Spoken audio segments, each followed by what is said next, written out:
Appreciates. ఇంకా ఒక విజయ్ దేవరకొండ గారు కూడా ఇప్పుడు రామ్ చరణ్, అల్లు అర్జున్ లాగా ఒక మాస్ హీరో అనమాట. సో కంప్లీట్లీ మనం చెప్పేయచ్చు విజయ్ దేవరకొండ గారి యాక్టింగ్ అయితే నెక్స్ట్ లెవెల్.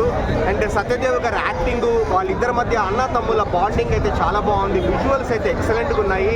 అండ్ ఇంకొక పాజిటివ్ ఏంటంటే ఈ మలయాళం యాక్టర్ వెంకటేష్ ఉన్నాడు కదా, ఈ సినిమాలో మురుగన్గా చేస్తాడు. ఆయన ఇంకా భలే షైన్ అయినాడు అనమాట మూవీలో. అండ్ ఎక్స్ప్రెషన్స్ కావచ్చు, డెఫినెట్లీ తెలుగులో కావచ్చు, లేకపోతే సౌత్ ఇండియన్ మూవీస్లో ఆయనకి డెఫినెట్లీ ఫ్యూచర్లో ఇంకా మంచి మూవీస్ యాక్ట్ అయిపోతారని అర్థమైంది. సరే ఇప్పుడు మ్యూజిక్ బాగుంది. అనిరుద్ధ్ ఆబ్వియస్లీ మనం చెప్పాల్సిన పనే లేదు. అసలు బీజిఎం అయితే బాగుంది. సరే ఇంకా జెస్సీ డైరెక్టర్ కదా, ఎలా అదే మెయిన్. ఇంకా మూవీ విషయానికి వచ్చేస్తే బ్రో, నాకైతే మూవీ ఎలా అనిపించింది అంటే బాగానే ఉంది. కాకపోతే ఇది ఎలా అంటే బ్రో, ఈ జోనర్ ఏందో ఈ కేజీఎఫ్, సలారు, బాహుబలి వీటిని మిక్స్ చేసిన జోనర్ లాగా నాకు అనిపించింది. డెఫినెట్ అది పాజిటివ్ విషయమే. ఆ జోనర్ అయితే మంచి జోనర్ అనే అది. కాకపోతే ఎక్కడెక్కడ హై ఇచ్చే సీన్స్ ఉంటాయి కదా, అవి అంత ప్రాపర్గా అంటే డైరెక్టర్ వాంటెడ్గానే ఫ్లాట్గా మనం తీసుకెళ్తామని అనుకున్నాడు, లేకపోతే ఏమో కానీ ఎక్కడైతే హై ఇచ్చే సీన్స్ ఉంటుందో ఇంకా కొంచెం ఎలివేషన్ పడింటే బాగుండేదని నాకు అనిపించింది అనమాట. లైక్ ఫస్ట్ హాఫ్లో కావచ్చు, సెకండ్ హాఫ్లో కావచ్చు, అంటే మంచి సీన్స్ ఉన్నాయి. లైన్ చాలా బాగుంది అనమాట.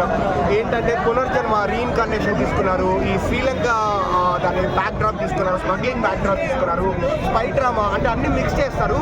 ఎలివేషన్స్ ఉండే చోట ఇంకా ప్రాపర్గా ఎలివేషన్స్ పడింటే బాగుండేది అని నాకు అర్థమైంది. మంచి సీన్ డైరెక్టర్ గౌతమ్ నుంచి మంచి సినిమా వచ్చిందనుకోవచ్చా?